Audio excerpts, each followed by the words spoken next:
I'm really excited to moderate today's panel entitled Building South Texas, Jobs, Education, and Health. Our discussion today will explore how education and training programs are evolving to align with industry needs, helping to build a stronger South Texas economy and healthier communities. Now I'd like to introduce our panelists. I'll share each name and title in a brief bio to set the stage and just to give you a sense of the incredible talent that is being applied to challenges in this area. So first, Ron Garza is the Senior Associate Vice President for Workforce and Economic Development at the University of Texas, Rio Grande Valley. He leads programs dedicated to advancing regional and economic workforce growth across the valley. Mike Ramsey is the Executive Director of Workforce Development for the City of San Antonio. Who leads online workforce strategies aimed at removing barriers to economic mobility in underserved communities. And Dr. Lyssa Ochoa is a board-certified vascular surgeon and founder of the same clinic in San Antonio. And the reducing diabetes-related reputations in some of our city's most underserved areas. So now that they're all on stage, would you please join me in welcoming them again?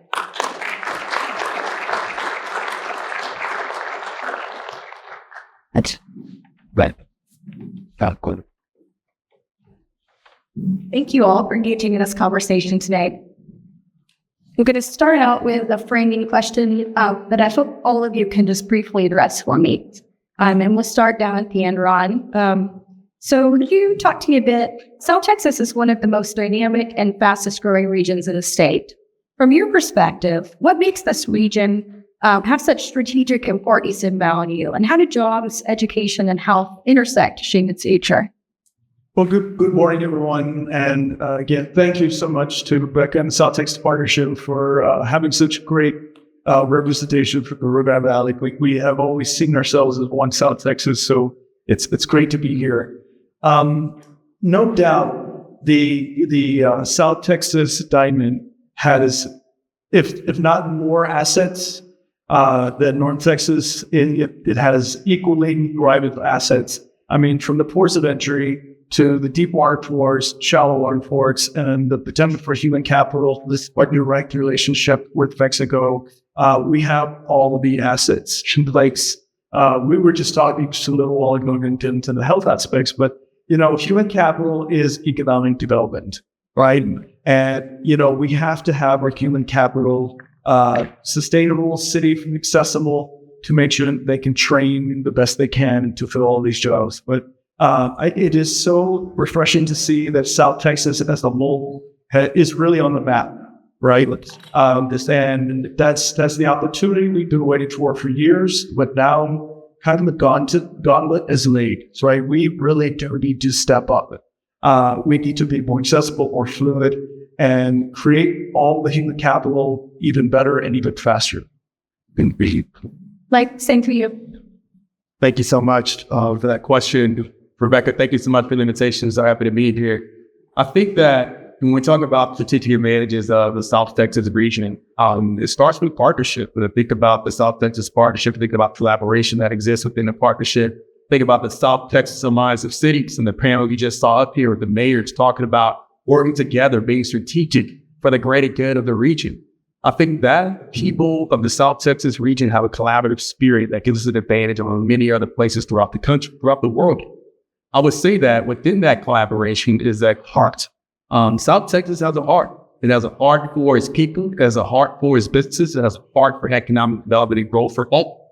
And I think that as we think about those three areas, education, healthcare, and jobs, they're not three separate silos, three separate pieces to a puzzle that are intricately apart. They actually coexist in a way that helps our human experience become more productive. Why do I say that? Because if you think about educational pathways, you don't have access to strong educational pathways, you don't have access to a good career path. If you don't have access to a good career path, you're not going to have access to healthcare. And your social determinants of health are not going to be as promising as Dr. Ochoa is going to talk about here in a little bit. Because we know, our economic situation, economic conditions dictate how well our health is going to be taken care of, unfortunately, nowadays. So we have to make sure that people have an opportunity to get educated so they can get a good career, and that impact on their overall health and their family's overall well-being cannot even be measured. So as I think about what makes the San Antonio, the South Texas region positioned for sustained growth overall, I think that collaborative spirit and focus on addressing those issues in a robust manner, in an aligned manner, is what's going to propel us to success in the future. Thank you. What was that, Dr. Ochoa? What? You trying to steal one? Yeah. Well, let me just start with, so I do practice here in San Antonio, but I am from the Rio Grande Valley. My parents were able to invest. I grew up in Mission, Texas. I went to the University of Texas Pan American in Edinburgh and been practicing here in San Antonio for 13 years. So I do understand South Texas and how it connects to San Antonio. And so the question is, how do jobs, education, health, and like you said, they all intersect?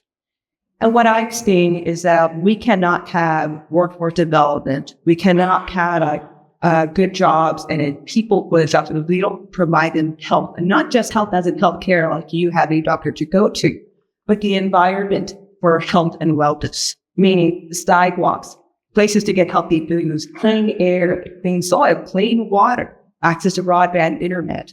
And so even before you get to needing to see a doctor like me, which I promise you, none of you want to come see me, put into the very sick patients, but how do we create that entire environment for health and wellness? And it's how that all this intersects. And I believe because we have in South Texas and now in Texas, Hispanic plurality, we can become the model how we care for our population and be a model with the rest of the country, how we do it when you involve, when we go together. Do it. I'm going to stay with you, Dr. Ochoa. And you're well known for your advocacy to address disparities in healthcare and health outcomes.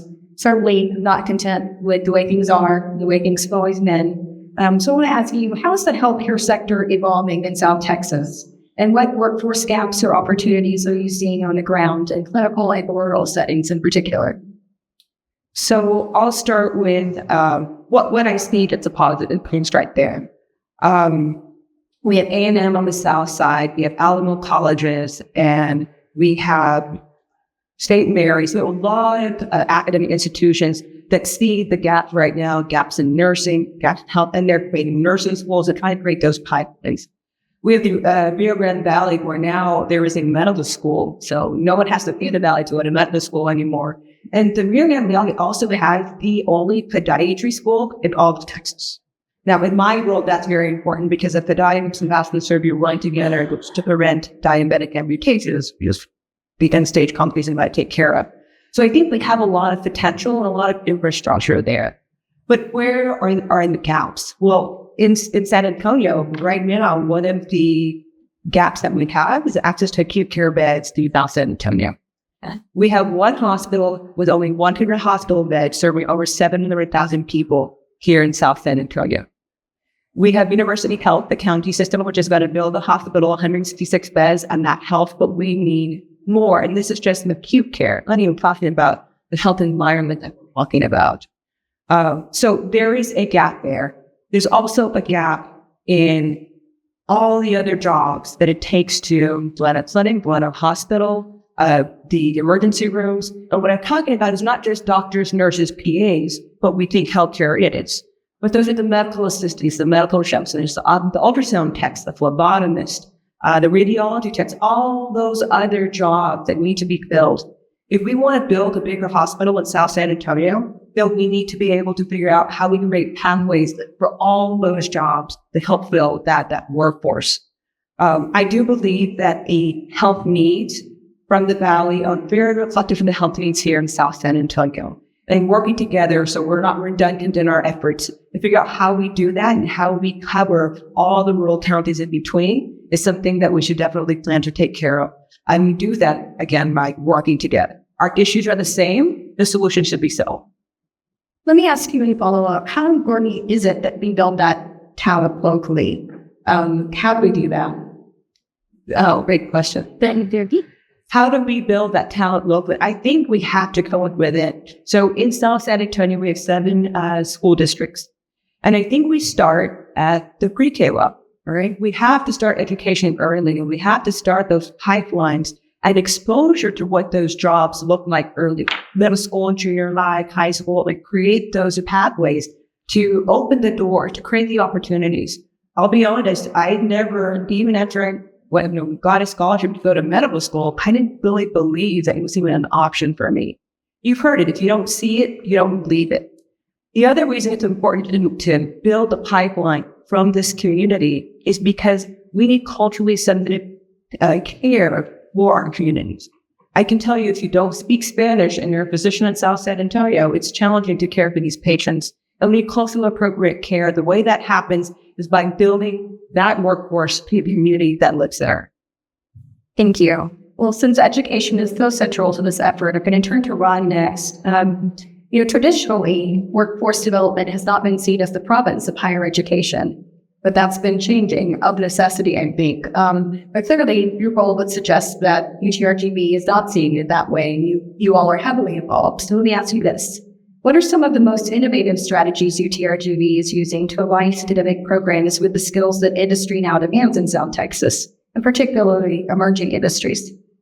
So I think your statement there is spot on. Universities traditionally are not synonymous with workforce development, just because the training usually takes so much longer, right? Traditional workforce development is you train, then you place.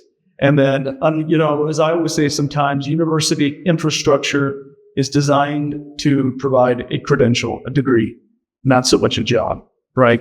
So part of the advent of my role was really kind of opening the university's eyes to that part of really looking from industry in, not training out, which is traditionally about the university. So we had to get creative. There's all kinds of methods. One of the most common sense methods is take that period it takes to take a bachelor's or any other advanced degree and shorten. I think earlier we mentioned the collegiate high school.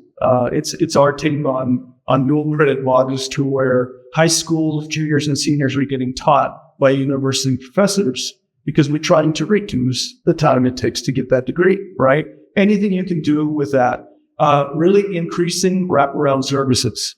Because again, the more time you take for any training program, the more life can get in the way. And that's usually what derails most human capital. It's not the training program, it's some other aspect of their lives that intercepts that, right? So, using the ecosystem of South Texas College was mentioned and other, institutions to help kind of plug in those gaps. Stackable credentialing, that is going to have to be the ways to where you earn money while you get the next degree or the next credential. But, I just don't see it anymore where somebody going, traditional high school senior taking 6 years to do a bachelor's and a master's. That's a lot of years for life to get in the way, right? But we're trying really to bring industry on the forefront. And I tell this to industry partners all the time. Late stage engagement of students, really their senior year. And I think one of the panelists said today, I can't wait to hire those interns till they graduate, right? So we need to really start challenging those own systems to where, practical experience like an internship, why can't that be credited towards a class? That's probably just as valuable as some classroom instruction. But all the system needs to adapt. And luckily, the leadership in UT-RGV, Dr. Bailey, and we're celebrating our 10-year anniversary as UT-RGV this in 2025. They're really open to the task of hearing these kind of untraditional ideas. And we've been changing things to kind of mold that. Collegiate high school, industry partnerships, internships, where they're getting college credits in lieu of traditional classrooms. But we have tremendous opportunities to do all those things, and we can keep challenging them on. Those kind of community and employer partnerships are, as we mentioned, unusual for a four-year university and innovative. Four-year universities, some of you may know, are not really well known for our innovation. So can you say more about how you established those and how fruitful they've been for you? Sure. So, yes. So again, not, economic development in government administrator now in higher ed. So I came from a full other perspective. So once I really started throwing these simplistic ideas of, job placement, training, and they said, okay, we need to sit you down with the curriculum folks. And that's when I learned, okay, this is a maze of really trying to satisfy both things. So one thing we're doing, and I'll use Americans here for browser, but I think it's a great example of this holistic partnership. Again, most communities, most EDCs are trying to attract new companies, right? New companies or grow the companies they have. So with their Type A EDC, there was a company and they had an innovative brand opportunity where we created a workforce development program that did research, right?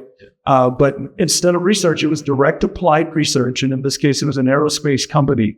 But what was really cool, it was short-term research. Sometimes in higher ed, again, research can take 2, 3, 4, 5 years, right? This was 12 months with a product at the end of it. And what was really cool is we used exclusively undergraduates doing, so we had 1 PhD overseeing the whole project and 8 undergraduate students doing direct applied research, right? And with those curriculum folks, we were able to get course credit for it. So they got course credit. Really innovative. They were doing cosmic shielding plating. And their product now is in space. The prototypes have made it to space, right? And that company now is starting to increase their sales. And then with the advent of SpaceX, things like that, tying in to that becoming a supplier. So you have to use every tool in your arsenal, and it really is an ecosystem. But, the city wins because they're recruiting a company.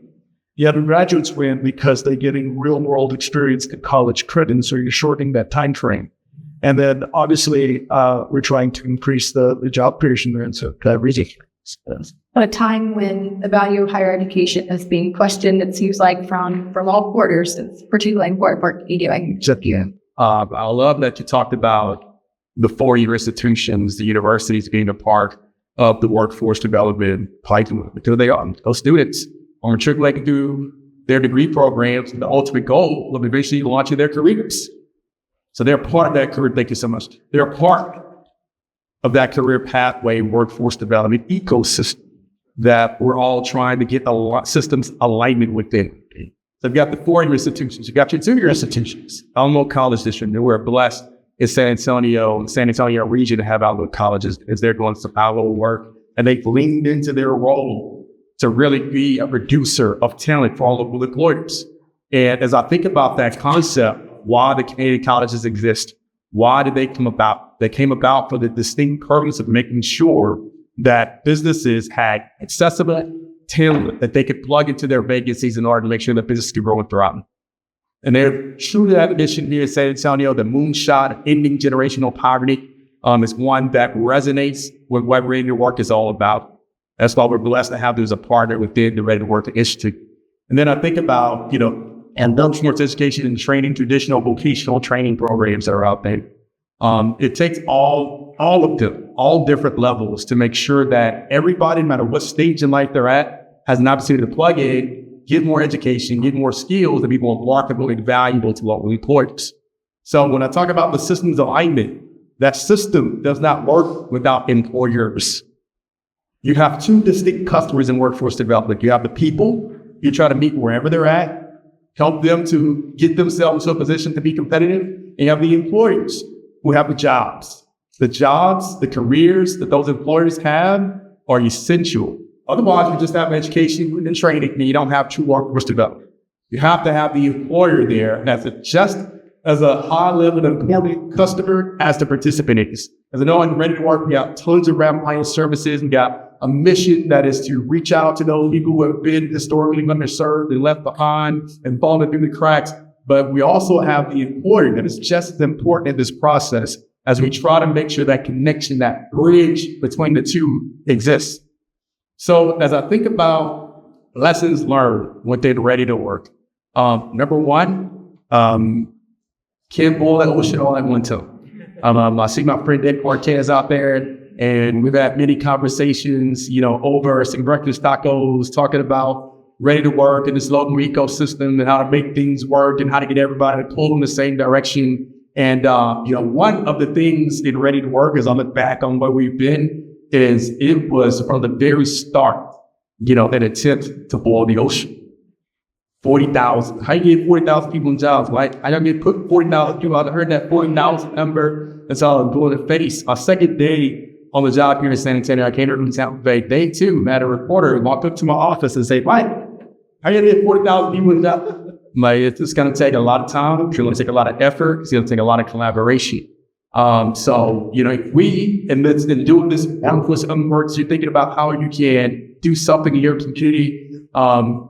Because Ready to Work was what it was, a voter-approved initiative that out of the gate had a magnifying glass on it like no other workforce development program in the country. Mayor talks about the scale of it and, the investment that the city is making is unheard of. Also, the magnifying glass is unheard. This is not normal.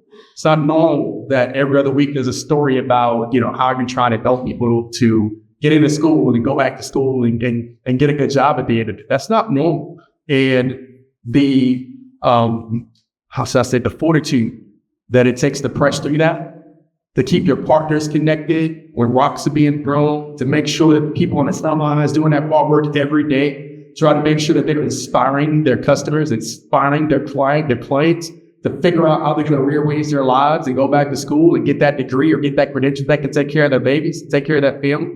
That takes a toll. That takes an emotional toll when people are incentivized to need work. And I think that if you don't start off at a level trying to boil the ocean, start with some small successes and wins, find a local employer, get a few people connected to it, and then let it grow organically. If you have that luxury of being able to do so, you will set yourselves up for tremendous success. I think that with us, we were building a plane as it was flying at scale.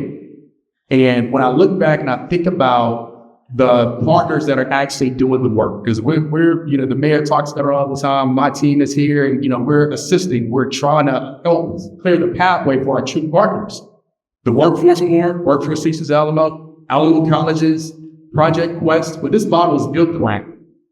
That Project Quest system that has been in place for over 33 years now with partnership with the city of San Antonio, really has been tried, true, and tested as scientifically proven to have tremendous impacts for the participants that are using the program. As far as longitudinal wage studies go, there's no better program in the country than what's been built by Project Quest.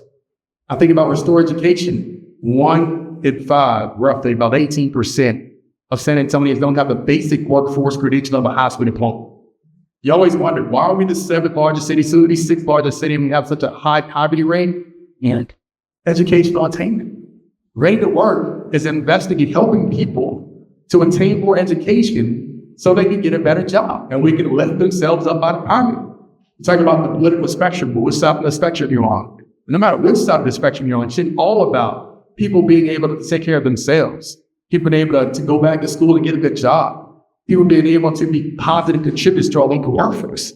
That's what Ready to Work is all about, is taking the systems that are in place, aligning those systems to career pathways and jobs that are in demand by our local employers, manufacturing across South Texas. Boom. Our partnership with Mexico, the local manufacturers that are relocating here, that are growing and expanding their businesses, that's going to benefit everybody throughout the region. So how can we make sure the system is completely aligned to ensure that the workforce is going to be productive, is going to be available and accessible for all those employers to tap into immediately? I would also say, never forget that workforce development is also good economic development. Because if you invest in that critical piece of infrastructure, just like you have to invest in utility systems, your water system, your plumbing systems, your roads and bridges, human capital is a critical piece of infrastructure for our region. If the talent is not available to get the work done, you're going to fall behind the 8 ball. I've traveled across the country with the mayor talking about Ready to Work, and every community I go to, they leave saying, wow, how can we do that? How can we get all those partners to the table, the universities, the employers, the community colleges, the workforce board, all the nonprofits, all aligned towards one common North Star, trying to make sure that food bank line that was on that New York Times cover, that those people are held to have an opportunity to be able to find financial stability. So with all that being said, we've learned a lot of lessons, and we're very eager to continue to press the rock forward, continue to help businesses get talent and people to get stamps. Sounds like a lot of those expectations about immediate impact are unrealistic, and you all want to do things in a sustainable way. But how are you measuring success, both in the short term and the long term? in the short term, job placements, right? So I know everybody labor focused on, but wait a minute, I got 12,000 people almost in training, which is a lot of people at top way. They get 12,000 people into a degree program, a certificate program of value, an industry credential, 12,000 people. That's bigger than many of the educational institutions around our state. So that many people in the past 3 years have started their journey to increase in their education and career change. But I think about, the people that got jobs. 3,700 people roughly have finished their education and training program. The rest of them are still going. But 2,300 have gotten a new job. And of those 2,300, typical rates, average increase in income, $30,000. $34,000 when they started their education and training program is now going into that household. The typical rent work participant, a single Hispanic mom, typical age about 32 years old, multiple children enough. I think about the outcomes for that family being taken out of deep poverty and being given an infusion of resources that are going to set themselves up for success today and it's in the future. Why? Because that's just their first job post-training. We know in the healthcare space, if I get my credential as a licensed vocational nurse, I got my foot in the door to hospital. I've got the wraparound supports that hospital provides, such as tuition assistance that can come along and help me to finish my journey and get my RN.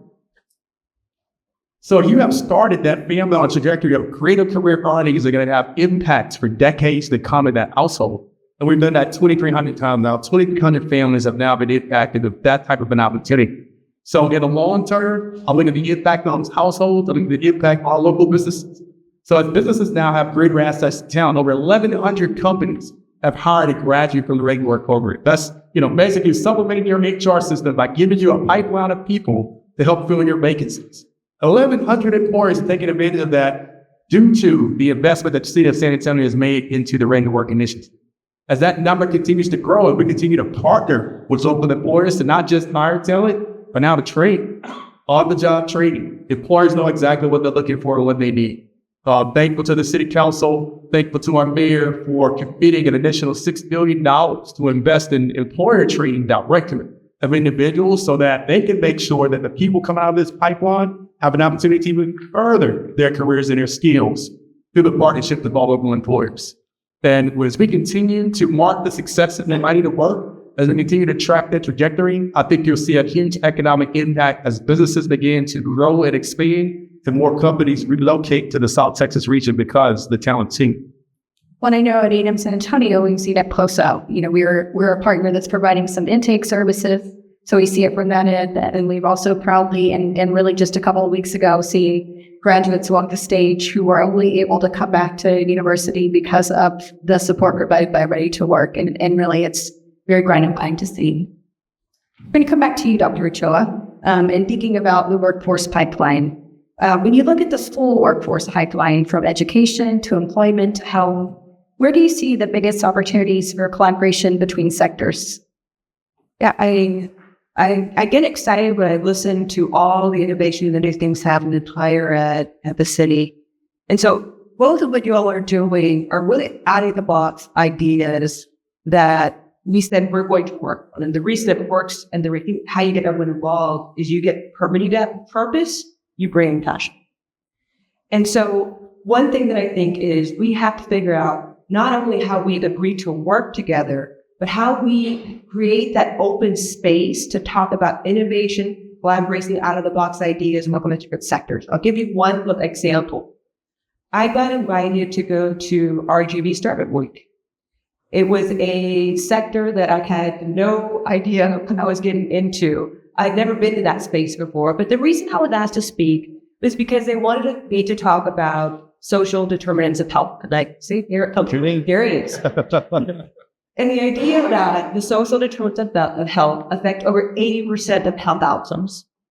The zip code that you live in better dictates your health outcomes than the direct medical care that you get.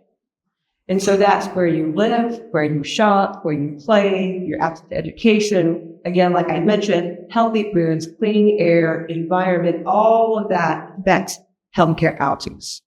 And they asked me to go speak at RGV Startup Week because they wanted us to talk to developers and AI to figure out how we can use their resources and their talent to address these very complex issues. There was amazing conversations to be had with healthcare and public health with AI and developers and computer science, and the amazing conversations we could have to create very innovative solutions. And so I believe that's how we need to go. And so one example of that is in San Antonio. I mentioned to you about the disparate access to acute care healthcare beds that I talked about. And just in 2023, in South San Antonio, one of the Southside hospitals shut down, and that left us with only 100 beds. We had 250-bed hospital that had shut down. And I can tell you, from a health impact, from an economic impact, it really affected the Southwest area of San Antonio. And that's when we leaders decided that we need to address this issue. Yes, we need more hospital beds, but the reality is we have to figure out why we ended up here in the first place. And we have to address the infrastructure, the investment in infrastructure first if we really want to create this prosperity for all. So we created the Center for Health Equity in South Texas. This is a nonprofit, a cross-sector coalition that brings everyone from housing, transportation, environment, food and security, to education and workforce development, to public health or healthcare. It brings us leaders together and says, we need to sit in the same room and figure out how to create these innovative, out-of-the-box ideas to work together and not work on top of each other.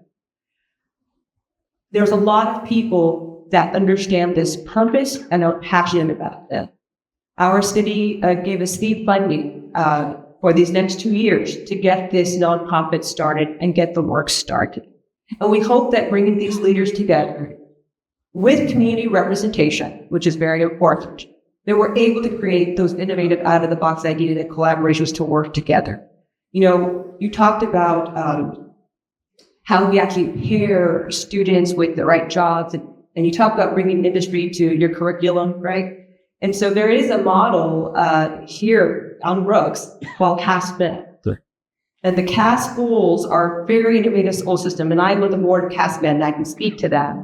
And they actually brought industry partners to come advise of how we build the curriculum for these high school students.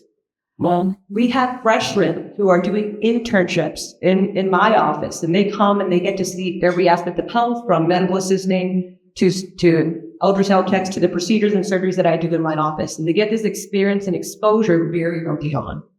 They get pre-apprenticeships. We have seniors who come to shadow us who maybe aren't going to college yet, but we need to create that connection to a job with them. And so they come and work with us as part of their high school hours during school time to come shadow our medical assistants receptionists so that we can pair them to an apprenticeship as soon as you're ready to work and get a job afterwards. And so this is how this cross-sector, this cross-sector planning and building and innovating together, that's how we're going to do this. Thank you. This is another space in which South Texas can clearly lead the way for others. We've got some models, I think, that are not just in ready to work, but in what we're doing in all of these sectors that can really provide a model for others to follow.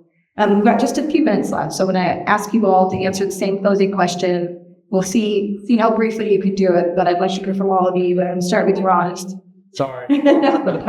That's your punishment. So Ron, each of you plays a unique role in building South Texas. What drives your commitment to this work? And what do you hope the next generation in this region will inherit from your efforts today? Wow, that's a good question. You know, we're all clearly, and I think everybody here in attendance and everybody that's on the panel is really passionate about advancing South Texas in general. I think it's also clear that the spirit of collaboration is here, right? I think that's step one. Step two, systems alignment. That's the next phase, and we're getting so much more systems alignment. I think that final stage of that progression is true operational collaboration. You know, we all have business models, all of us. You know, you're higher ed, you're a business, and you're a nonprofit, there's a business model in there. But if we move to true operational collaboration, what can each one of us do that brings the greatest strengths together? That's when I think everybody's business model succeeds, right? And I think inadvertently through the different roles I've had over the years, that's what I've been striving for. The window is as open as it's ever been to do that. But I want to keep pushing that boundary. And I think if we get to true operational collaboration, that old tension and anxiety that we used to have about, others succeeding, how about me, I think that kind of fades. And if that truly does fade through that, then the biggest, the brightest, and all of those opportunities really come in. That's where I think South Texas would really shine. And I think we have all the assets, the human capital, definitely the culture to outdo, the north part of the state and all other points across the country.